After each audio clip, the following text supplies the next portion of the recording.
Welcome in. I'm so glad you made us part of your day. I'm Tony Moore, expert food and beverage headhunter, semi-professional podcaster, and I interview the best heads in business to bring you all the important trends shaping the $6 trillion food and beverage industry. My totally awesome brands featured here take us deep into the world of sustainability and the plant-based food movement, the up-and-coming CBD and good-for-you categories. How about the purpose and mission-based companies striving to make real change in our world? They're here too. The latest in food tech. You want to learn how to build a brand, maybe scale a brand? I've got you covered. Don't forget to subscribe and follow me on LinkedIn. Stay tuned.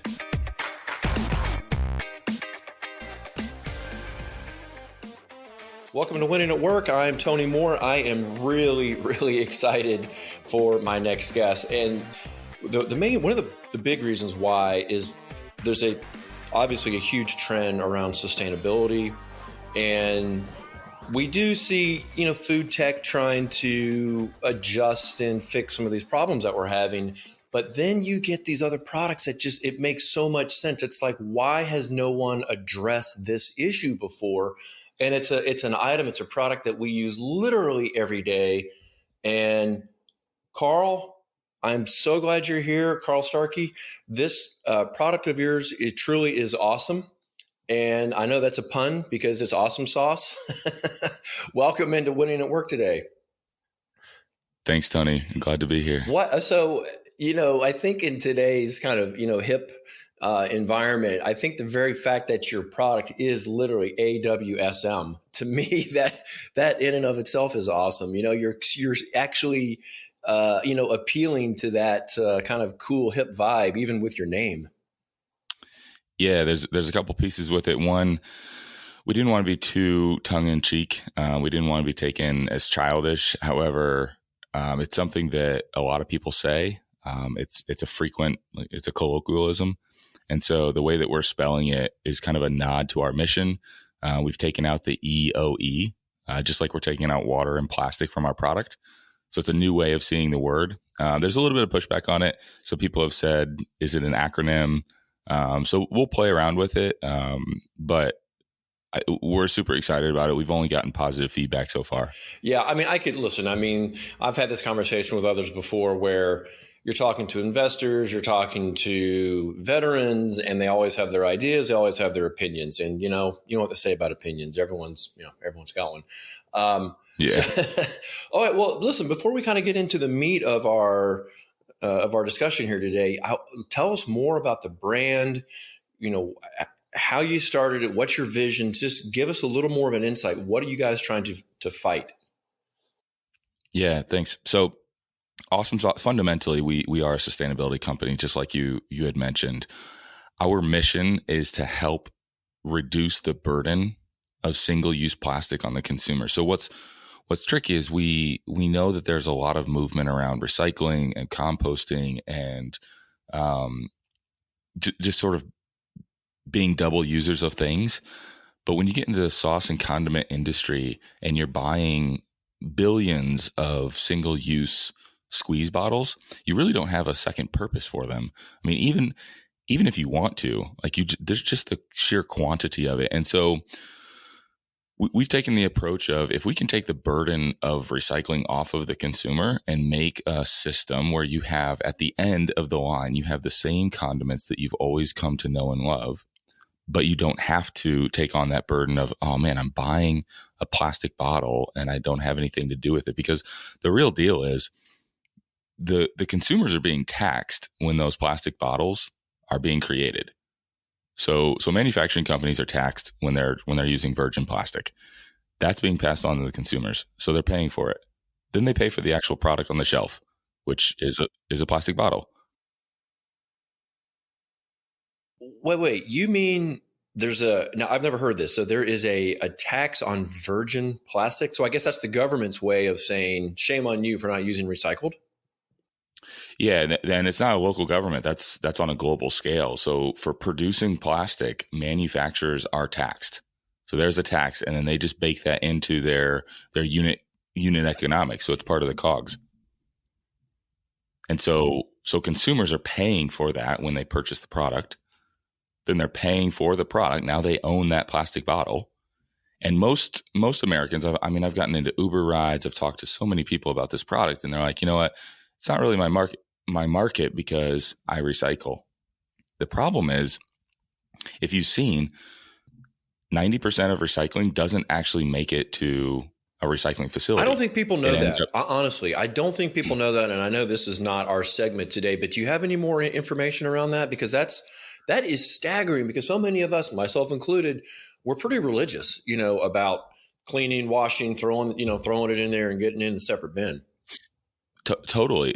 I mean, it's pretty mind boggling. I mean, glass is completely upcyclable, but then the moment that there's a certain type of label on it, if that label isn't taken off fully, then it renders that glass bottle non-recyclable. And so then it's thrown away. When you think about the workforce through the pandemic, numbers in the waste management went down. And so, these trucks are like, look, we've got to get stuff off of the curbs. And so it's better for us to just take a single trash truck and pick everything up. And so there's, again, we're saying it's removing the burden because people don't really know that that's there. But then when they see it, it's pretty egregious. I mean, we're talking about 90% of recycled items end up in a landfill or the ocean. Yeah, it's almost like it's just not happening. So it's basically not happening. So, okay. So AWSM Sauce is really there to kind of combat that. Well, tell us more about the brand, because, what I have seen of it, online and kind of the way you've kind of presented it, I love the idea. Tell us specifically, what is this product? Ultimately, AWSM Sauce wants to be a zero waste sauce and condiment company. So what that means is we're offering consumers to purchase a reusable container. So whether that's a squeeze bottle, a glass dipping jar, a metal ramekin, we're offering a reusable dishwasher safe vessel that when you add water and our sauce powders and mix it up, so just shaking, you reconstitute to make all of the sauces that you know and love. So right now we have ketchup, we have barbecue, we have a Chesapeake fire sauce, we have a soy sauce, and we have a honey mustard. And there's so many variations on those, but really our brand is about boosting those social engagements without that sort of underlying concern of I'm adding more plastic into the world. Because Paul and I, we call ourselves dadtrepreneurs, and that's a big part of our company. We want to do business in a way that's going to make the lives of our kids better. We don't want to cause a problem that our kids and our grandkids are going to have to solve. Is that a term, dadtrepreneurs? I like to think it is. Well, maybe there you go. And I probably didn't even say it right. Yeah, I don't think that it's an accepted vernacular, but yeah, it is now. Say it again. Let's get it. Hashtag. What is it again? Dadtrepreneurs. Bingo. Yeah. So take the EN off and slam dad in there. We'll take that over the dad jokes any day. Okay. So you've got this powder that you guys have created and crafted, and you've got your own special flavors and ingredients. You mix it with water. How is it doing in taste tests right now? Dude, we are crushing. So a couple of the other value propositions that we have is all natural. We're vegan and we're gluten free. We will continue to develop and get into that organic world, but right now we're doing every opportunity that we get to do a demo, we're doing demos. And right now it's not easy to do that because post-pandemic people are kind of concerned with the shared food concept. So we've got to switch up the format, but we found a number of opportunities to do demos, and our demos, I mean, every time we do a demo, we have a scorecard, and we're looking for three things. Taste. So that's sort of a non-starter, and it's not something that we go crazy on the branding about because we feel like ingredients and flavor have to be on par with what's standard. So we're looking for taste, consistency, and the look of the product once it's reconstituted. And right now, on average, we're getting an 8.9 on taste, an 8.9 on consistency, and like a 9.2 on look. 9.2 on look. To me, that's incredible, just because I would imagine that was like be the hardest thing to recreate just by someone, shaking the bottle. Yeah. Yeah. I mean, perception is certainly there. I mean, even when we had the idea, my first thought was, oh, powdered milk. And there's a company out there, it's called Laird. They're valued at like $160 million. And it's a powdered almond milk. Cha-ching. So, yeah. So people are starting to get over. I mean, look at the number of powdered things in the world right now. I mean, this move toward sustainability and removing the water and the plastic we're not starting that. There's some wonderful companies out there. Bite is a great example. They've taken the water and the plastic out of toothpaste. They send like these little tablets that you chew and they're in a glass jar. Beautiful product. Wonderful.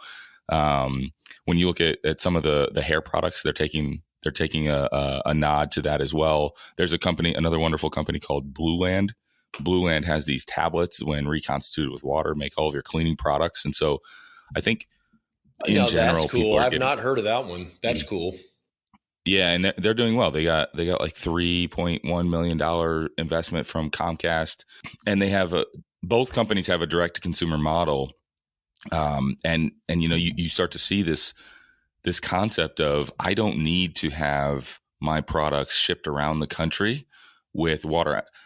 In specific to our industry, the leading condiment company in 2020 during the pandemic sent 1 billion single-use bottles, which equals 120 million gallons of water. And that moved around the world. And the number of months that sat constituted in a bottle before it even hit your shelf in a store, and then you bought it, and then it sits in your refrigerator for X number of months. So what we're doing with our powders is we're taking a different approach. You make it when you need it. It's all natural. It's fresh. It has this bright color, this bright flavor, and it's really surprising. There's a total wow factor. We did a blind taste test against, I don't want to say his name, but not to be named. We did a blind taste test against the unanimous favorite in the ketchup world, and unanimously we won. That is awesome. Well, it's good news, bad news, because you don't want them to come after you, but maybe you do. Maybe no. I totally want them to come after me, because honestly, it's such a big market. It's $130 billion market, and condiments now pickles and olives are in there, and we're not going to do that. But apologies to pickles and olives. Yeah, totally. So it's such a big market that we want the Heinz, we want the McCormick's to look at us and get pissed off. I mean, we're ready to push them to make a change, and I think that general public is also looking for that. They just, when you look at these big conglomerates, it can get kind of overwhelming to be like, well, they're so big, they're so convenient. Like, how would you institute change? And that's what these two dadtrepreneurs are trying to do. You touched on a couple of things that I know are huge obstacles for so many food brands, and we've talked about it a lot here on the show. Fundraising. Well, we've not gotten into a lot around fundraising, and of course, your business partner is pretty good around that. You've got some ideas. Yeah. You've got some ideas around that, and also demo. I've heard that's one of the biggest challenges that even beverage companies are having, right? That's typically how beverage companies break into new markets and get new SKUs. They just do tasting. So, maybe you're kind of cracking the code here a little bit. Help us understand. Yeah. So I'll jump into demos first, and then we'll go, because we also took a sort of a two-headed approach on fundraising that it seemed to be a recipe for success for us. On the demo side, though, So we have a direct to consumer model. That's where we want to go. The most egregious players or the most egregious users of single use plastic is the home. It's just, it is what it is. But there's this B2B concept as well, where there's a lot of restaurants that want to have a more sustainable approach, and they're looking at some of the value propositions that we're bringing, where it's a lot lighter to ship. Storing is a lot longer. It's fresh, and they can tweak flavors. And so we've gone to a number of restaurants, and we've done sort of, we wouldn't call it a demo, but we've actually instituted product there. So we take the product and we give it to them, and we say, look, why don't you use this? Use this for 2 weeks. Like, how much ketchup do you go through? Use AWSM Sauce for 3 weeks and give us feedback. Tell us if your consumers are coming back saying something about the ketchup.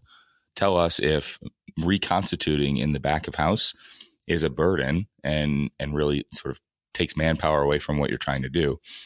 And so we've used that as demos, and I call it ketchup watching. So there's a term my wife is now becoming familiar with. It's called ketchup watching. Ketchup watch. Yeah. So I'll go into that. a restaurant. I'll go into a restaurant and really I just watch. I just want to see. I want to see how the waitress staff are working with the product. Like when they reconstitute it, is that like a burden? Do they roll their eyes? I'm looking for like sort of signs of like, this is a burden, or, oh, hey, I just got to make more ketchup. No problem. When it's on the table, I'm looking at when the consumers use it.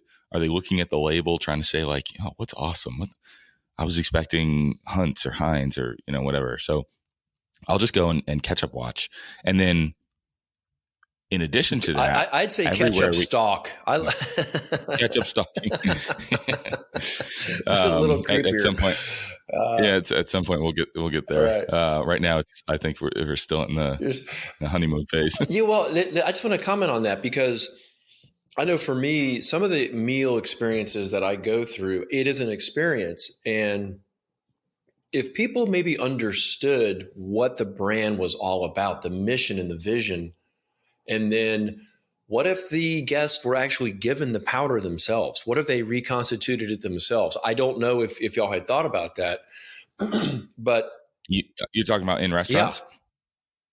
Yeah. I mean, I think there's some legs there. I think initially look, it's your brand. I'm just saying sometimes it's a fun experience to, be part of the food that you're eating, when you do like a fondue or something, you're kind of immersed in it. And it depends on the style of dining. Right, yeah. Right. I mean, if it's upscale, you're probably not wanting to mix a powder.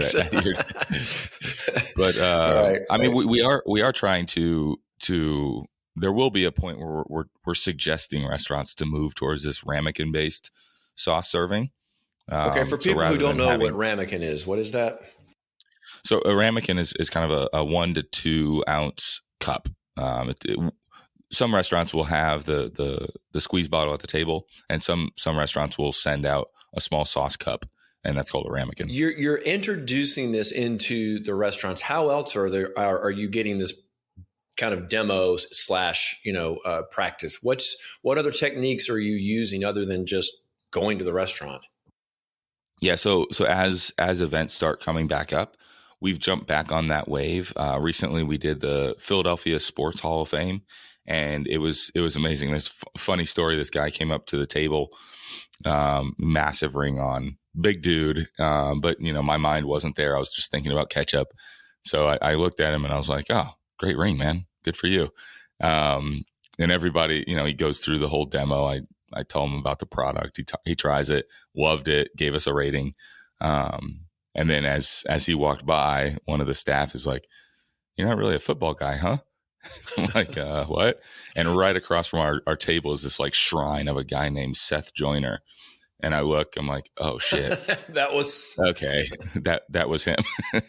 And when he signed the card, it was like his signature. So if Seth Joyner listens to this, good for you, man. There you go. Well, hashtag Seth Joyner. Yeah. You just got a shout out on the Winning at Work podcast.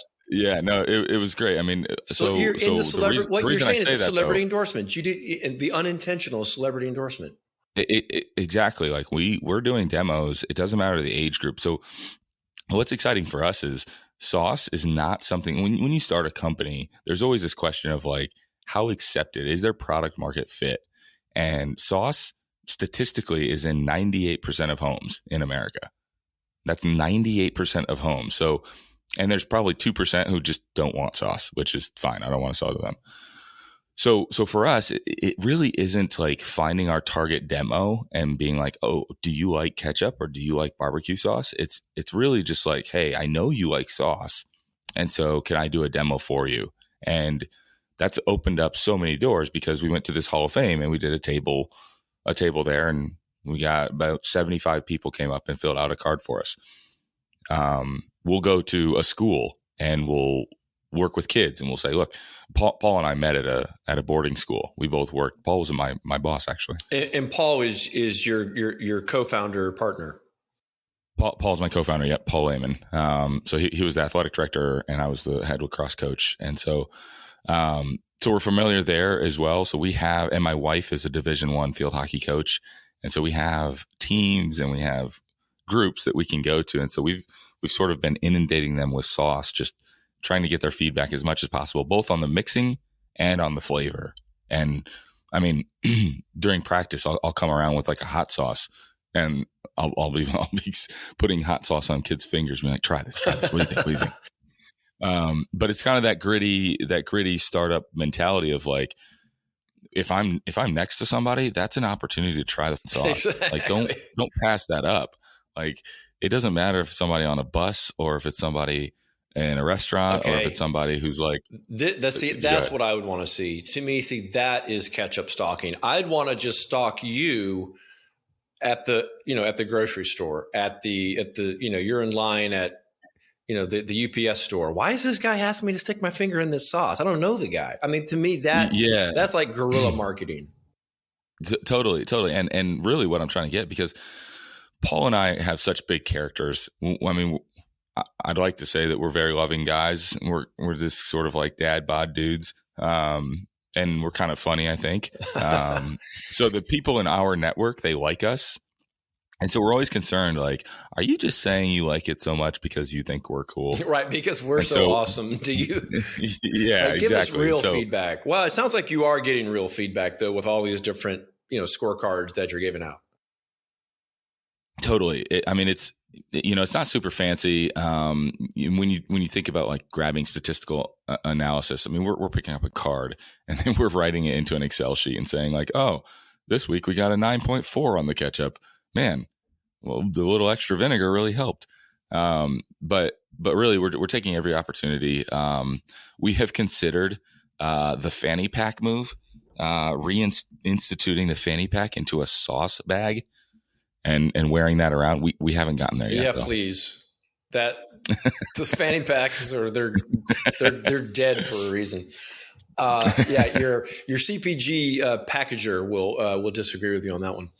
So yeah, do you want me to jump into fundraising? Yeah. So talk about, that's a huge obstacle, and so what are you doing around that? Yeah. So for fundraising, especially in the CPG, especially in the food space, fundraising can be hard. And for us, we're in a massive conglomerate driven market. I mean, the guys that we're going up against, our villains, if you will, are big guys, like big. Some of these companies, these tech companies, they're building out a new niche. But really we're coming hard with sustainability in an old industry that hasn't changed for a long time. So there's a couple of really cool, exciting things there. One, it's ripe for disruption. The numbers really play in our favor. And so we've taken two approaches. Paul, my co-founder, spent a good part of his career in institutional fundraising. So higher education fundraising. So he has built relationships magnificently.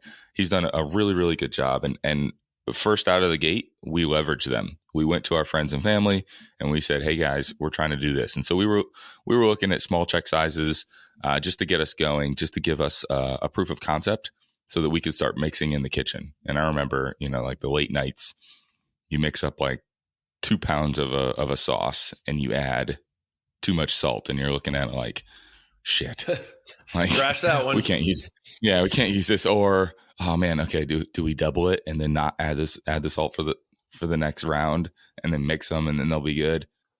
Right. You're pinching pennies. Yeah. And so those are kind of small check sizes and they've grown. But then we also took an interesting approach. There's an app called Clubhouse. And for me, I was just sort of reaching out cold to figures in the CPG world who have been successful. And I wanted to get their feedback. I wanted to say like, can I send you some of this and just see the concept, see the mission, hear the mission, and try the sauce. There was one guy, Mike Fata, who has been a major success in the CPG world. He's invested. He has a small portfolio of food companies that he's invested in, and so I wanted to get in front of him, and he responded and said, "Find me on Clubhouse." And I think what I'd like the listeners to take away from this is always follow up. When you're fundraising, you're going to hear cues from people. They're going to say yeses, they're going to say nos, but a majority of them are going to be in the middle of like, you know, it might not be me, but I know this guy, or I know this girl, or I know this woman at this institution. Never leave that leaf unturned, because the fruits that it will bear are sort of tenfold. We've raised over $750,000 because we haven't left a leaf unturned. And so when Mike Fata told me to go on Clubhouse, I had never heard of the app. Tony, have you heard of Clubhouse? It. Yeah, it's kind of a unique platform, and you can get like brought into conversations. It's a little weird, but yes, I have heard of it. Yeah, it's like Twitter meets LinkedIn and had a baby, and it can be really noisy depending on what you get yourself into. But I was super focused on the channels that he was in, and so the ones that he's in happen to be CPG pitch channels. And so the first day, I remember my wife was looking at me like, "What are you doing?" I was scrambling to find a piece of paper and taking notes, because I joined this pitch, and you raise your hand and you can get called up on stage. Stage. Yes, that's it. Yeah. Like 5 minutes into the app, I didn't even have details in my bio. I didn't have a picture. And I raised my hand, and the guy's Carl, like, "Come on up. You're up." Yeah. And I'm like, "Okay." Now. And yeah, he was like, you're going to go third. And the guy, I just remember the guy ripping this woman on her pitch. He was basically like, "Look, you're in front of all of these investors, and we asked you to do a 3-minute pitch, and you can't figure out how to talk about your company in 3 minutes when we could all potentially invest. Like, what are you doing?" And I was like, "Okay, well, got to hit 3 minutes." And so I was taking notes, and I was like, "All right, okay, here are the things I want to hit. I have to do 30 seconds on this." And I set up my phone, and I nailed it. I was at 256. And that guy ended up being a guy named Saba. And Saba loved the pitch. He was like, "Look, you fumbled through it. You need to put some details on your bio so we know who you are." And I was like, "All right, got it. And I was taking notes. And everybody that responded, I was like, "Thank you. How can I follow up with you?" And the responses were absolutely asinine. Tony, these guys are saying like, "Find me on Instagram," or "Send me a message in LinkedIn." Like, they're everything but the app. Like, a couple people said, "Message me on the app." But anyway, my point is for well, listeners, you're a grinder, you're a hustler. You know, you're competitive. That's what you're saying. You got to go after it.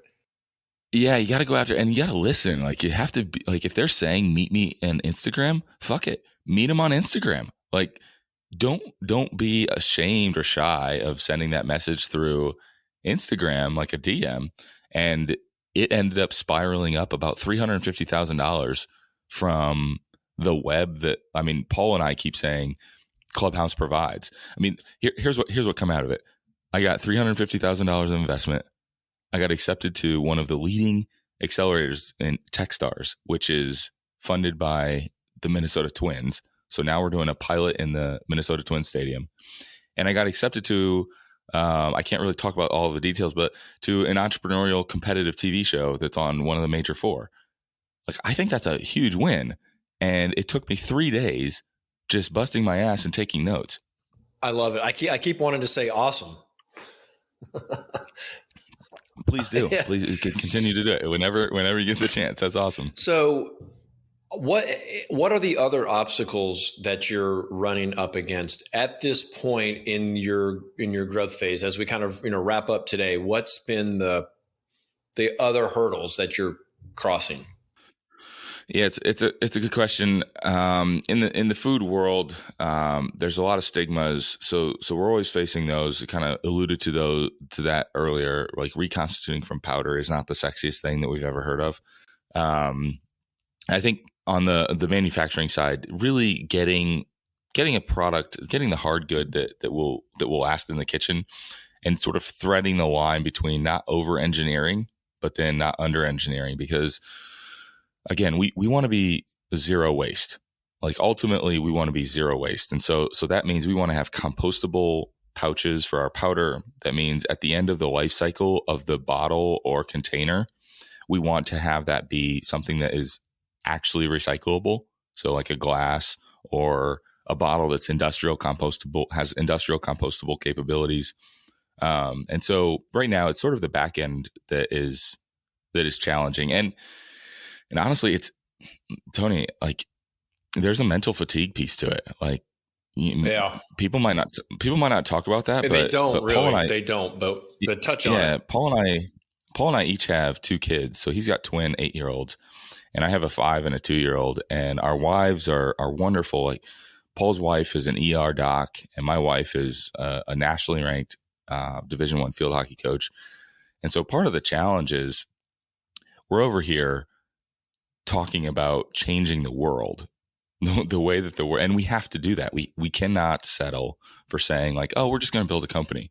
We have to go after these major guys and say, we're going to change the way people sauce forever. And so there's a little bit of a mental fatigue that comes where it's just these 2 guys in a room throwing around ideas, trying to solve a massive, massive problem.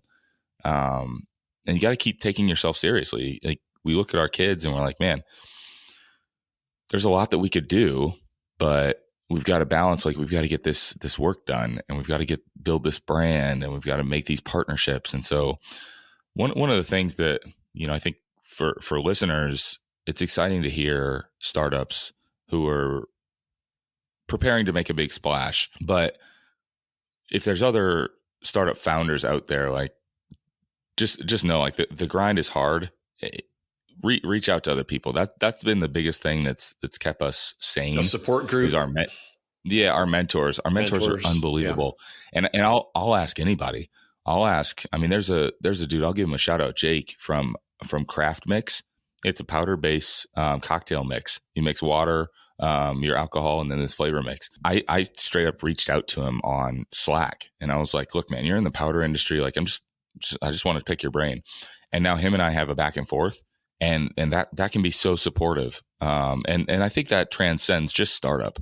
That's sort of like a motto for life. Like if you can find a little network that is like-minded, use it to the best of your ability, because it'll be hard. Like it's not easy building a startup and being away from, like, I've been away from my family for like 3 weeks now, and I see them on FaceTime and such, but like my son, 3 weeks to a 2-year-old, my son is going to be like a foot taller.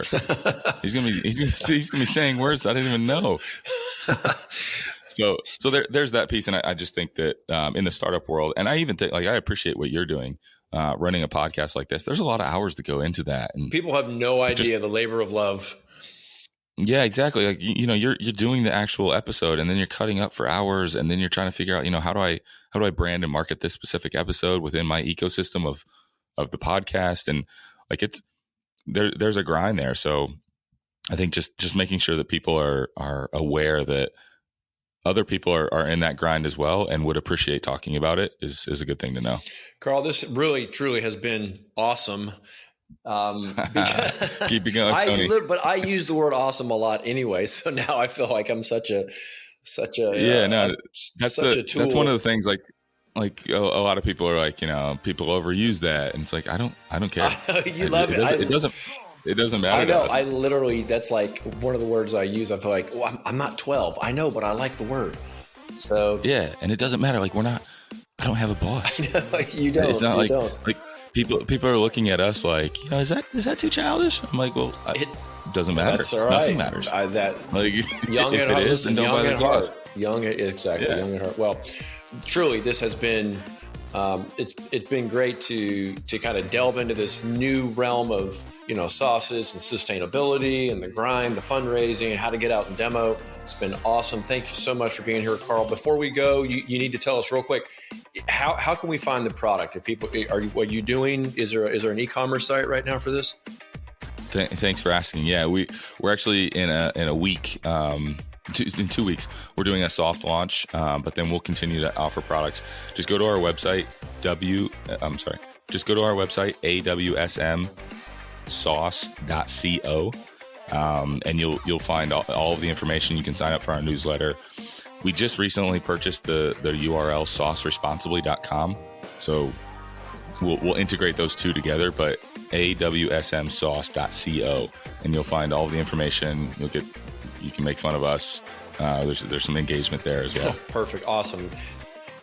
So see, I'm an idiot. This is like my word. This is like the worst podcast for me. All right. Thank you so much for being here, Carl. Not a problem. Thank you for having me. I really appreciate it.